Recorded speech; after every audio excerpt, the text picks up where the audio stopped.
Hey, queridos, tudo certo com vocês?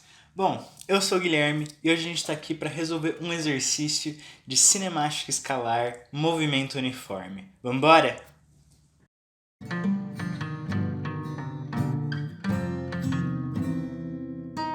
Antes da gente partir para nossa lousa, eu queria perguntar para você: você gosta de resolver exercícios? Você normalmente estuda resolvendo vários exercícios a cada conteúdo que vocês pegam para estudar a teoria? Não? Isso é interessante.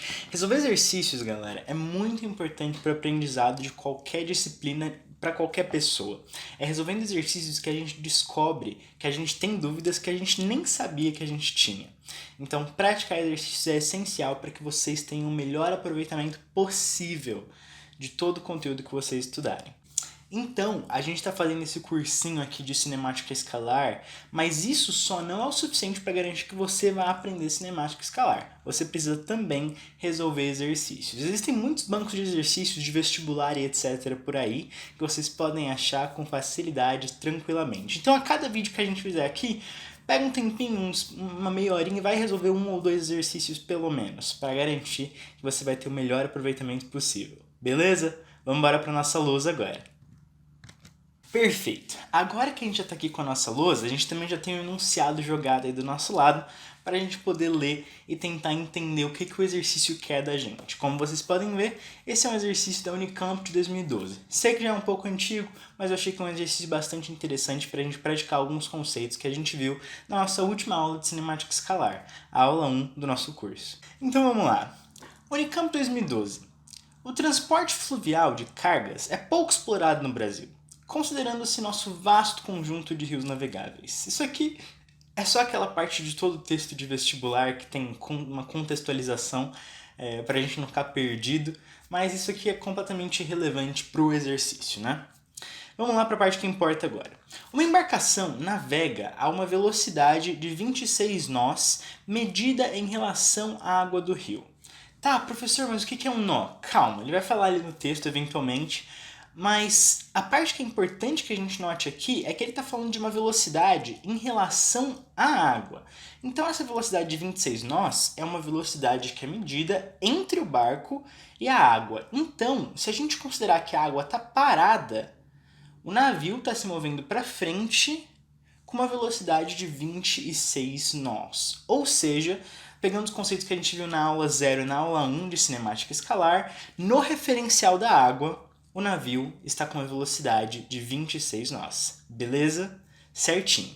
Vamos continuar. Ele também fala ali, ó, use um nó como igual a 0,5 meio metro por segundo. Então agora a gente já sabe, um nó é aproximadamente igual a meio metro por segundo e é isso que a gente vai usar para resolver a questão. Continuando. A correnteza do rio, por sua vez, então o rio não está parado, né? Por sua vez, tem uma velocidade aproximadamente constante de 5 metros por segundo em relação às margens. Esse em relação sempre pode ser trocado por no referencial de. Então, nesse caso, no referencial da margem, que é o referencial de qualquer observador que esteja fora do navio, basicamente, né? Ele está vendo que o rio tem uma correnteza de aproximadamente 5 metros por segundo. Então, se você pegasse, sei lá, uma bolinha que flutua na água, né, jogasse no rio, ela ia caminhar junto com a correnteza, né, no sentido da correnteza, com aproximadamente 5 metros por segundo de velocidade. Nesse caso, a gente está falando sobre velocidades constantes, certo? E a pergunta é: qual é o tempo aproximado de viagem entre duas cidades separadas por uma extensão de 40 quilômetros de rio, se o barco navega rio acima? Ou seja, contra a correnteza. Então, essa correnteza de 5 metros por segundo que ele menciona no texto não está nem no mesmo sentido que o navio está indo. Então ela está contra o sentido do navio. É como se o rio estivesse tentando levar o navio para trás e o navio estivesse tendo que lutar contra a correnteza para seguir à frente. Então vamos fazer uns esboços aqui. Beleza, esse aqui é o nosso primeiro esboço. Aqui nós temos o rio. Eu não coloquei margens por enquanto, porque a gente está no referencial do rio. É como se a gente estivesse no rio olhando para o navio. E assim, nós estando no rio olhando apenas para o navio, sem saber onde estão as margens, ignorando as margens por enquanto, o navio tem uma velocidade de 26 nós. em um sentido, né? No sentido positivo da velocidade do navio, que a gente pode adotar como se fosse para a direita, né? Então ele tem 26 nós e está indo para lá em comparação à água. Beleza? Beleza. O nosso segundo esboço leva em consideração essas margens em verde e o rio em azul. Nesse caso, eu estou nas margens e eu vejo que o rio, se eu colocar qualquer objeto aqui parado, né? Eu joguei essa bolinha e ela caiu aqui. A velocidade que ela vai ter, se ela se mantiver no mesmo ponto do rio, é de 5 metros por segundo para o outro sentido, né? Porque o sentido do rio está contra o barco. Então, 5 metros por segundo. E agora a gente vai para o nosso terceiro e último esboço. Nesse esboço, a gente tem todas as situações juntas, né? A gente está na margem observando todo o movimento. Eu tenho meu rio que está se movendo para trás, né, com a correnteza, com 5 metros por segundo de velocidade, e o navio que está se movendo para a direita. Só que qual é a velocidade do navio nesse referencial que a gente está olhando da margem? Ainda é 26 nós? Não é, né? Por quê? A velocidade de 26 nós é entre o navio e a água. Então, essa bolinha está se afastando do navio com uma velocidade de 26 nós. Então, na prática, o que a gente tem que fazer para descobrir qual é a velocidade do navio em relação à margem é descontar a velocidade da água. Por quê? A água está puxando o navio para trás. Então, essa velocidade de 26 nós é a que o navio teria se o rio estivesse paradinho.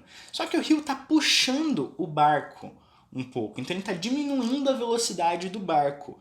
E a gente tem que descontar, então, a velocidade do rio dessa velocidade que nos foi dada para o navio. Então, na prática, nós teríamos que fazer a velocidade do barco, que a gente descobriu que era 26 nós, pelo enunciado, menos essa velocidade do rio, que é de 5 metros por segundo. Só que aí surgiu um problema, né?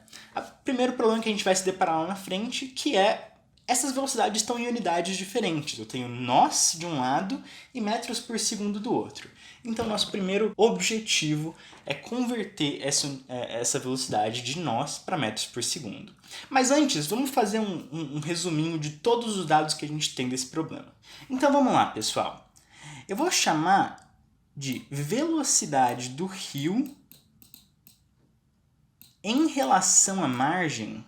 Então, V rio margem, aquela velocidade de 5 metros por segundo. Só que como eu coloquei no referencial da margem e a margem cresce para a direita, então essa velocidade aqui, na prática, para eu usar matematicamente, né, ela está indo no sentido, acho que para vocês é para esse lado, no sentido negativo do meu referencial. Então a velocidade da correnteza é de menos 5 metros por segundo. Beleza. A outra velocidade que eu tenho é a velocidade do navio. E em que referencial ela está? Ela está no referencial do rio, né? Ela não está no referencial da margem. Velocidade navio no referencial do rio. Essa velocidade é de 26 nós. Positivos, né? Porque ela está indo para a direita, como a gente tinha visto nesse primeiro esboço. Para a direita, que a gente sempre adota como sentido positivo, né? Por convenção, eu poderia escolher para a esquerda também se eu quisesse. Mas beleza. Isso aqui agora a gente precisa converter para metros por segundo, né? Para a gente poder fazer os cálculos, para tudo ficar bonitinho nas unidades do SI. Tá, mas e agora, né? O que a gente tem sobre nós para a gente poder resolver isso aqui? A gente tem que um nó é igual, ou aproximadamente igual, a 0,5 metros por segundo. Então o que a gente pode fazer é simplesmente substituir esse nó nessa palavrinha nó aqui. Então nós teremos 26 vezes 0,5, que é igual a 13 metros por segundo. Então a velocidade entre o navio e o rio é de 13 metros por segundo. Muito bom.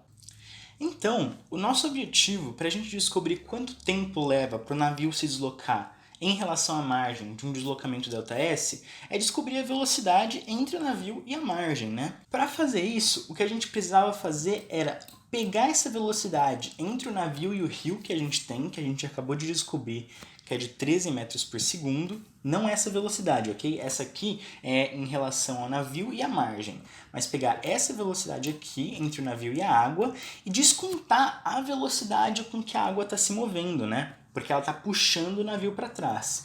Então, seria esses 25 nós, só que em metros por segundo, ou seja, 13 metros por segundo, descontada essa velocidade da água.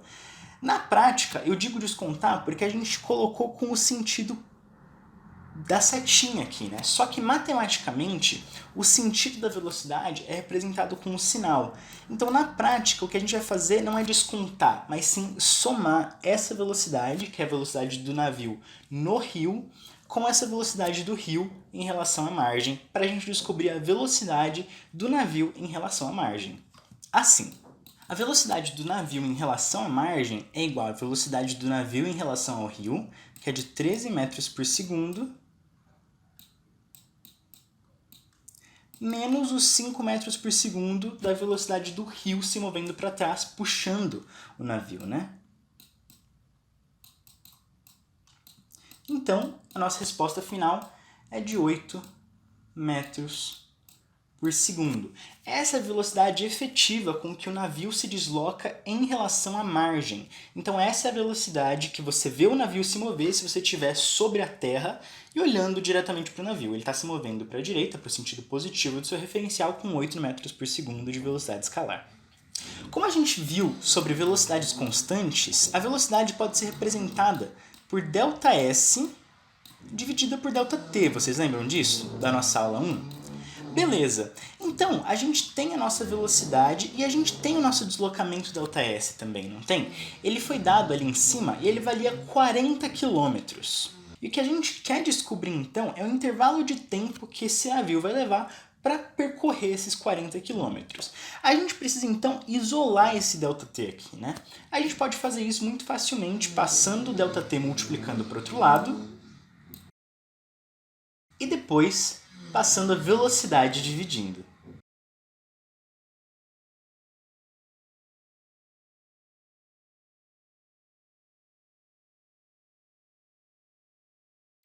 Muito bem.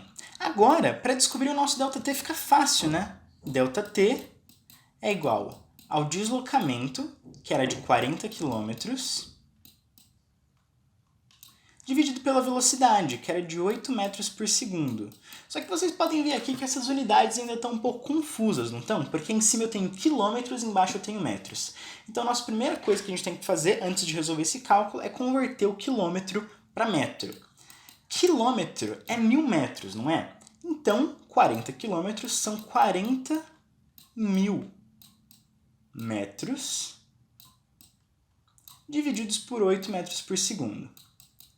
Bom, se vocês quiserem usar uma calculadora para resolver isso aqui, vocês podem. Só que na prática isso aqui é bastante fácil, porque a gente tem o número 40 aqui na frente. E 40 dividido por 8 é igual a 5. Muito bem. Então na prática o que a gente tem aqui são 5.000 segundos.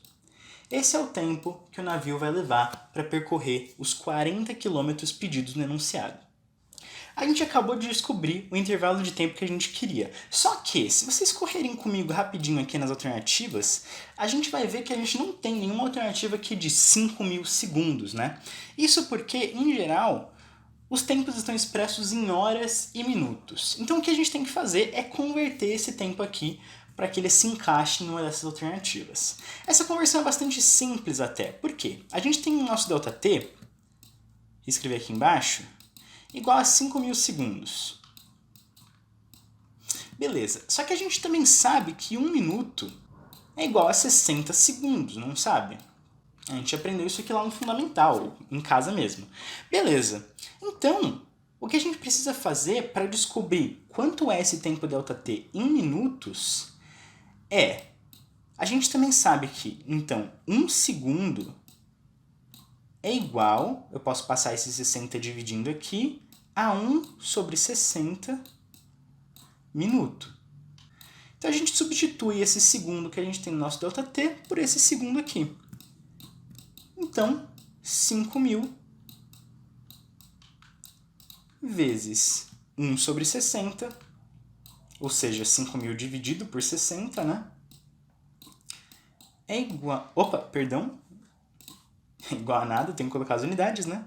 Então, 1 segundo era 1 sobre 60 minuto, agora isso aqui já está em minutos.